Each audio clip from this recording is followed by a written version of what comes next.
Baik, terima kasih Dokter Rati. Assalamualaikum warahmatullahi wabarakatuh. Selamat sore, Bunda dan barangkali ada Ayah juga. Hari ini saya akan meneruskan dari Dokter Fitri tadi sudah membahas bagaimana melihat tumbuh kembang secara mandiri. Nah, berikutnya kita akan bahas bagaimana untuk mencegah stunting dengan mengoptimalkan produksi ASI. Saya izin share screen. Baik, sudah masuk insya Allah ya. Oke, ya, kita lanjutkan. Jadi, melanjutkan tadi, kalau tadi kita sudah tahu mmm, bagaimana untuk menimbang, mengukur, dan kemudian melihat bagaimana tumbuh kembangnya bayi, dan deteksi dini bagaimana juga stimulasinya. Jadi kita akan bahas bagaimana seputar ASI setelah bayinya lahir. Nah, mungkin di sini banyak juga yang berpikir kenapa kalau bayi menyusui, ada juga yang full ASI eksklusif tapi kenapa berat badannya tidak cukup kenaikannya. Dan kenapa sih penting untuk memantau berat badan bayi, berikut juga dengan panjangnya, lingkar kepalanya, dan tadi sudah dibahas sebelumnya oleh Dokter Fitri. Nah, ini mungkin sekilas saja tadi bagaimana peran kekurangan gizi itu bisa mempengaruhi status kesehatan anak dan bisa mengancam nyawa bayi gitu ya. Dan ini sangat penting 2 tahun pertama itu untuk kita maksimalkan nutrisinya karena sangat rentan sekali untuk bayi yang masih tumbuh dan berkembang ini mudah tertular dari orang lain karena sistem imunnya juga masih berkembang, kemudian tumbuh kembang juga perlu dipantau setiap bulannya karena deteksi dini itu juga sangat membantu sekali untuk mencegah stunting ini gitu. Nah, mungkin yang perlu kita ketahui juga bersama, barangkali ada yang belum tahu, dari WHO dan UNICEF, itu ada yang namanya Golden Standard Infant and Young Child Feeding. Jadi ada standar emas makanan bayi dan anak. Yang pertama itu adalah IMD atau inisiasi menyusui dini. Kemudian yang kedua adalah menyusui eksklusif hingga bayi berusia 6 bulan. Yang ketiga adalah dengan memberikan MPASI berkualitas sejak usia 6 bulan dan menyusui tetap dilanjutkan hingga 2 tahun atau lebih. Jadi bagaimana kita mencegah stunting, maka ini yang akan kita upayakan untuk dimaksimalkan, yaitu dengan memberikan golden standard ini untuk makanan bayinya. Nah, hati-hati ketika ibu merasa produksi ASI sedikit. Nah, mungkin ada ya yang merasa, kenapa kok hasil perahnya lebih sedikit dari biasanya, kenapa kalau kita melihat ibu yang lain sepertinya lebih banyak dari kita, begitu. Nah, mungkin ada yang mulai mencoba untuk menambahkan susu selain ASI, ada yang mungkin konsultasi dulu, namun ada juga yang tidak. Nah, untuk bagi yang secara mandiri, hati-hati dengan memberikan susu selain ASI yang memang bukan indikasi medis. Kalau memang itu diberikan terlalu dini, bayi mungkin akan lebih cepat kenyangnya dan nanti menjadi lebih sering tertidur. Kalau bayi jadi lebih sering tertidur, bayi juga semakin jarang untuk menyusu. Nah, kalau bayi semakin jarang menyusu, ternyata tubuh ibu akan membaca kalau bayi tidak membutuhkan terlalu banyak ASI sehingga tubuh ibu akan sedikit terpengaruh juga nantinya begitu ya, sedikit banyak tergantung nanti seberapa frekuensinya nanti bayinya menyusu. Kalau misalnya bayinya menjadi semakin jarang menyusu, maka tubuh ibu juga akan semakin sedikit memproduksi ASI-nya dan akhirnya betul-betul produksi ASI-nya yang akan terganggu. Jadi hati-hati kalau mau mempertimbangkan menambahkan selain ASI, dampaknya bisa seperti ini, memang akan menurunkan produksi ASI. Nah, mungkin ini sekilas tadi tentang stunting sudah dibahas sebelumnya, saya akan lanjutkan saja. Sebelum terjadi stunting, sebetulnya ini kan efek yang cukup panjang, dan itu kita bisa deteksi dini dengan tadi mengukur atau memantau gitu ya secara mandiri, ibu sering kontrol ke posyandu, puskesmas atau ke dokter spesialis anak yang merawat. Kemudian ibu akan melihat yang paling mudah untuk kita cepat ketahui ada sesuatu yang bisa ditindak lebih awal adalah berat badan. Setiap bulannya kenaikannya apakah ada kenaikan yang cukup atau tidak. Nah, begitu kita ketemu berat badan bayi yang tidak naik, nah biasanya kami akan melihat dari 3 sisi. Ada apa di faktor ibunya, ada apa di bayinya, dan ada apa di faktor menyusuinya. Dari faktor ibu, ada beberapa kemungkinan yang membuat berat badan bayi tidak naik. Apakah terkait persalinan, apakah terkait dari kondisi payudara atau puting ibu, atau mungkin ada gangguan kesehatan ibu. Dan biasanya mungkin memang ada beberapa kondisi ya yang menyebabkan ibu kesulitan untuk menyusui bayinya atau bayinya nih yang menjadi kesulitan untuk melekat. Apakah ibu dengan puting datar terbenam atau dengan puting besar maupun panjang, terkadang bayi kesulitan untuk melekat. Atau juga dengan kondisi payudara yang bengkak, ibu mungkin merasa sudah mulai meriang dan bayinya juga menjadi kesulitan untuk melekatnya, cenderung lebih rewel begitu. Atau ibu sudah mengalami saluran ASI yang tersumbat, bahkan mungkin mastitis. Ini kadang juga mengganggu bagaimana bayinya melekat dan menyusu, juga pada kondisi ketika ibu merasa putingnya nyeri, bahkan sampai lecet dan luka. Puting yang nyeri saja meskipun belum ada lecet dan luka, kadang itu sudah mengganggu proses menyusuinya. Dan ini kita lihat dari faktor ibu gitu. Ada juga dari faktor bayinya, kita juga melihat apakah ada gangguan kesehatan di bayinya. Apakah ada kelainan jantung, kelainan rongga mulut, kemudian saluran cerna, atau bagaimana juga dengan frekuensi BAB maupun buang air kecil bayinya. Kemudian bagaimana bayinya minum, menggunakan apa, menggunakan botol atau tidak, karena kadang ini mempengaruhi juga bagaimana bayinya menyusu. Karena cara bekerja bayi menghisap itu berbeda antara menyusu langsung dengan menggunakan botol. Nah, ini kita lihat dari faktor bayinya. Jadi banyak poin yang bisa kita perhatikan, tidak hanya serta-merta melihat, oh produksi ASI turun berarti hanya karena ASI gitu ya. Tapi kita melihat dari faktor ibu dan juga bayinya.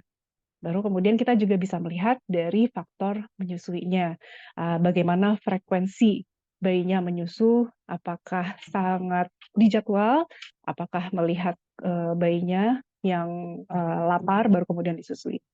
Bagaimana efektivitasnya, posisi dan perlekatannya, kemudian apakah, ada yang mengganggu proses minumnya sehingga bayinya bingung ya, jadi dia, menolak untuk menyusu atau bingung puting. Atau mungkin ada penambahan selain ASI. Nah, mungkin kita juga perlu melihat apakah memang benar ASINya sedikit. Nah, sebetulnya kita perlu melihat juga apakah sebetulnya ibu melihat secara subjektif gitu, ASINya memang sepertinya sedikit gitu ya, atau memang terbukti sedikit, kita bisa melihat juga secara objektif. Nah, yang ada di sini ternyata bukan tanda pasti ASI kurang. Bayinya sering menyusu, tiba-tiba menyusu lebih sering, rewel di malam hari, menyusu sebentar-sebentar, kemudian saat ditawari susu masih mau minum padahal udah menyusu sebelumnya gitu. Kemudian ASINya tidak ada rembesan, payudara tidak terasa penuh, hasil perah juga terlihat sedikit. Nah, ini juga kadang-kadang kalau saya tanyakan antara ibu yang satu dengan yang lain, ada yang berkata, 50 mili itu hasil perahnya sedikit, tapi ada juga yang bilang, 20 mili sedikit, ada juga yang bilang, 90 mili itu sedikit. Jadi ternyata macam-macam ya gitu antara ibu yang satu dengan yang lain definisi sedikitnya begitu. Jadi ini tapi sebetulnya belum tentu tanda ASINya kurang. Bagaimana kita tahu tanda ASI cukup? Ibu bisa melihat dari tanda objektif yang ada buktinya. Buktinya adalah kita melihat dari kenaikan berat badan sesuai dengan usia setiap bulannya, dan tanda yang paling cepat untuk melihat, bayinya terhidrasi dengan baik, yaitu dengan paling mudah lihat dari buang air kecilnya. Untuk bayi usia seminggu ke atas itu, lihat dari buang air kecil bisa lebih dari 6 kali sehari dan warnanya jernih gitu. Lalu bagaimana supaya ibu bisa memaksimalkan produksi ASINya? Apakah memang perlu ditingkatkan atau tidak? Nah, balik lagi itu kita perlu melihat apakah memang ASINya cukup atau tidak. Kemudian kita lihat bayinya dan juga tadi faktor ibunya ya, karena tidak selalu solusinya meningkatkan produksi ASI. Tapi kalau memang harus ditingkatkan, apa yang bisa dilakukan? Di sini ada 3 langkah yang ibu bisa coba, yang paling mudah untuk dilakukan. Mudah-mudah sulit mungkin kadang karena, cukup menantang untuk beberapa ibu, tapi insya Allah bisa untuk dijalani ya. Yang pertama adalah kita perlu cari penyebab dan diatasi penyebab, yang memungkinkan ibu merasa produksi ASI itu sedikit gitu. Ada apa sebelumnya? Dan kita perlu memahami sebetulnya bagaimana sih, cara kerja produksi ASI itu sendiri. Di sini ada, bagian payudara tampak dari samping, bagian dalamnya. Yang kuning ini jaringan lemak, yang ini ada kelenjar ASINya. Kemudian nanti ASI yang sudah diproduksi sejak kehamilan, sekitar trimester 2-3, itu sudah mulai membesar ya kelenjar ASI-nya. Nanti setelah bayinya lahir, barulah kemudian hormon menyusuinya aktif, barulah ASI nanti bisa mengalir dari kelenjar ini ke duktus-duktus atau saluran ASI melalui nipple atau puting ibu, atau sebagian titik-titik di areola untuk beberapa ibu. Nah, kita perlu pahami ada 2 hormon yang bekerja di sini, hormon prolaktin dan hormon oksitosin. Hormon prolaktin ini yang menyebabkan si kelenjar ASI seakan-akan seperti pabriknya, itu dia memproduksi ASI, dan yang satu lagi adalah hormon yang membuat ASI-nya itu mengalir keluar. Jadi yang satu dia memproduksi, yang satu lagi membuat ASI-nya itu keluar, mengalir. Nah, ternyata hormon yang membuat ASI keluar itu ada yang dapat membantu dan ada juga yang dapat menghambat. Ketika ibu merasa cemas, stres, ada rasa sakit, ragu-ragu, khawatir, ASI tidak cukup, ini ternyata bisa mempengaruhi kerja hormon oksitosin tersebut. Namun juga ada juga ternyata yang dapat membantu ketika ibu membayangkan bayi, menatap bayi dengan penuh kasih sayang, mendengar suara bayinya, melihat bayinya langsung, ibu merasa tenang, ibu merasa percaya diri, hormon ini akan menjadi lebih maksimal bekerjanya. Jadi ternyata dapat dipengaruhi oleh yang ibu sedang alami gitu ya. Nah, prinsip produksi ASI itu tidak tergantung dengan hormon oksitosin saja, tapi sebetulnya tergantung ini setelah bayinya usia lebih dari 3 hari ya. Kalau untuk di beberapa hari pertama kelahiran, memang masih tergantung hormon ibu, kemudian nanti setelah 5 hari ke atas, ini akan tergantung demand. Jadi supply meets demand, prinsip produksi ASI itu. Maksudnya bagaimana? Jadi supply ini yang dimaksud adalah produksi, demand ini adalah permintaan bayi gitu. Nah, kalau misalnya kita mau supply-nya cukup, maka kita supply meets demand. Supply itu akan mengikuti permintaan bayinya. Kalau bayinya terus diberikan ASI, disusui secara langsung sesuai dengan permintaan, maka insya Allah produksinya pun akan mengikuti. Nah, kalau misalnya ibunya bekerja atau misalnya semoga di sini sehat-sehat semua ya bayinya dan ibunya juga. Tapi kalau misalnya memang ada yang harus terpisah sementara karena bayinya harus dirawat dulu atau ibu yang dirawat dulu, ibu bisa menggantikan sesi menyusui ini dengan perah ASI atau pumping untuk mempertahankan demand. Jadi mempertahankan permintaan supaya produksinya terus sesuai dengan kebutuhan bayi. Nah, nanti inilah yang akan mempengaruhi si produksi ASI itu, bukan dari apa yang ibu makan misal gitu ya, tapi lebih ke supply meets demand. Nah, apalagi yang bisa kita bantu supaya meningkatkan atau memaksimalkan produksi ASI? Ibu bisa perbanyak kontak kulit dengan kulit dan memaksimalkan posisi dan pelekatan. Nah, tanda pelekatan yang tepat itu seperti ini.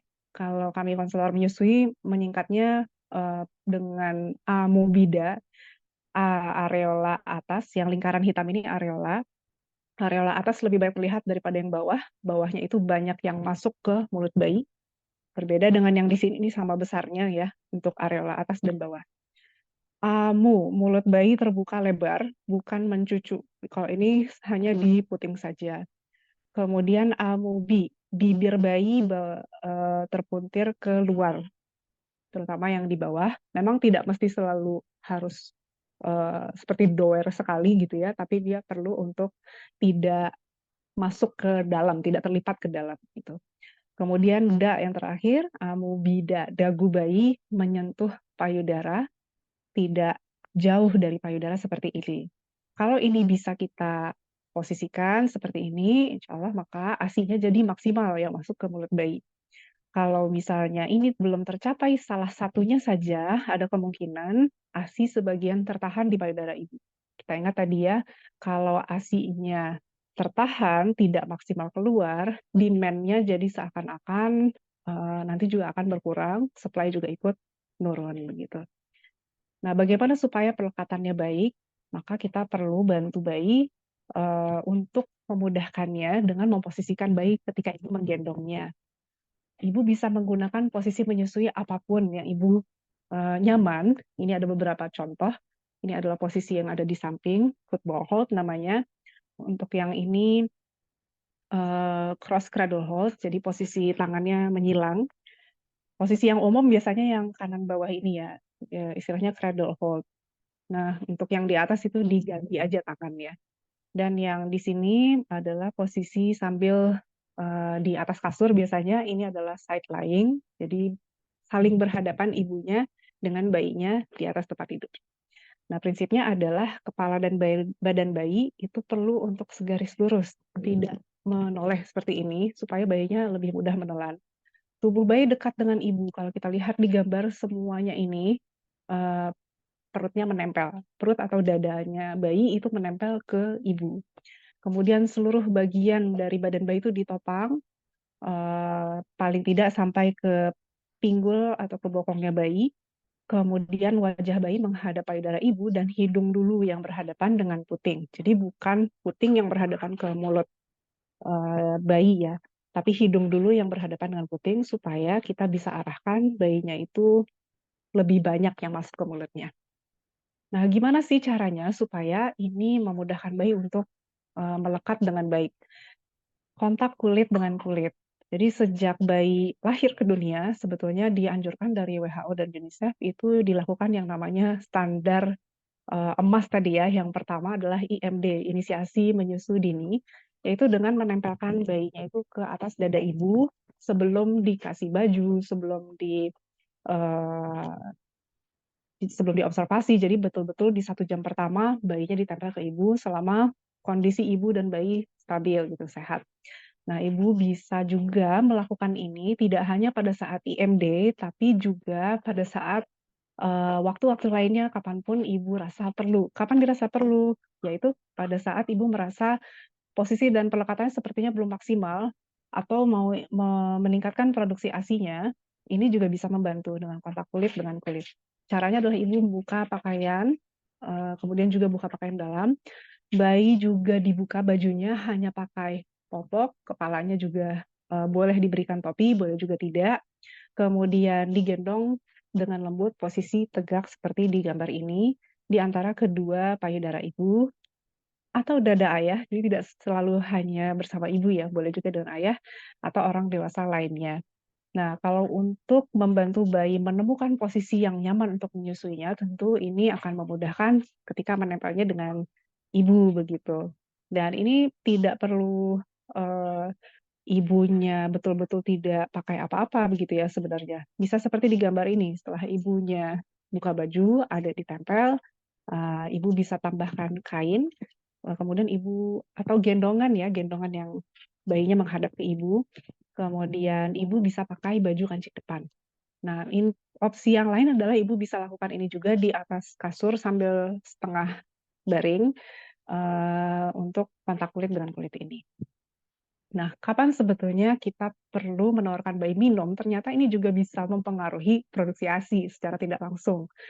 Mungkin banyak yang, mmm, menawarkan itu di sini ya, bayinya sudah menangis gitu. Kemudian bayinya kesal, bayinya sudah menangis kencang, lalu ditawarkan untuk minum. Nah, hati-hati ketika ibu menawarkan bayi untuk menyusu apapun metodenya, mau itu menyusu langsung maupun memakai media, ASI atau susu lainnya. Ketika ada di posisi ini biasanya bayi akan buru-buru minumnya, buru-buru untuk melekat. Ketika bayi buru-buru biasanya posisi dan pelekatannya jadi tidak maksimal, kemudian ibu akan memperhatikan bayinya menjadi sangat sebentar menyusunya atau sangat lama, karena bayinya, menjadi tidak efektif gitu menempelnya.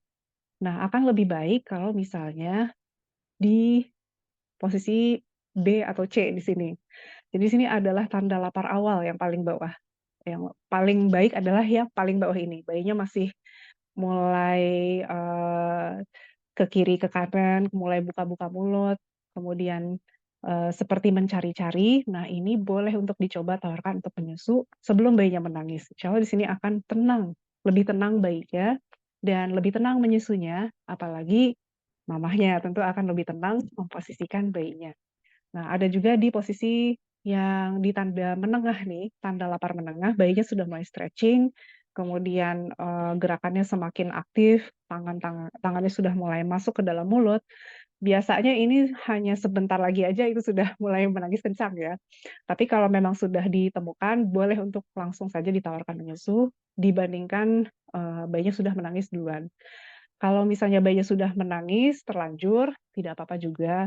Ini mungkin akan lebih baik apabila ibu coba tenangkan terlebih dahulu, setelah bayinya lebih tenang, boleh ditawarkan untuk menyusu, eee, diharapkan bayi akan lebih tenang dan bisa lebih maksimal untuk menyusunya.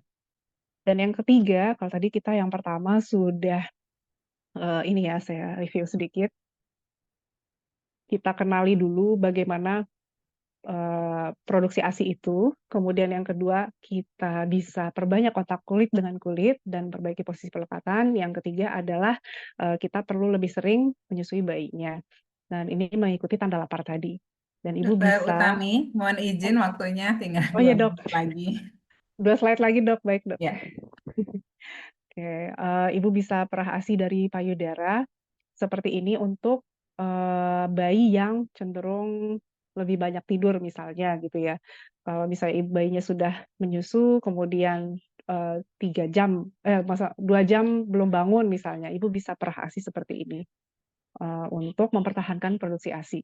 Nah mungkin bayinya akan bangun setelah 3 jam atau, dalam 4 jam, nanti bisa Ibu susui. Kemudian kalau bisa Ibu menggunakan pompa, pastikan juga ukuran corongnya cocok dengan payudara Ibu.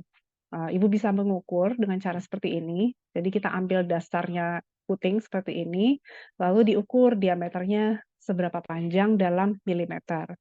Ukuran corong pompa ini bisa mempengaruhi hasil perah ASI. Jadi kalau tidak pas, apakah terlalu besar atau terlalu kecil, hasil perahnya bisa, tidak maksimal. Nah, nanti setelah diukur, ditambahkan 2 sampai 4 milimeter, baru nanti kemudian dicocokkan kebutuhannya dengan corongnya. Itu saja dari saya, terima kasih, saya kembalikan ke Dokter Ratih.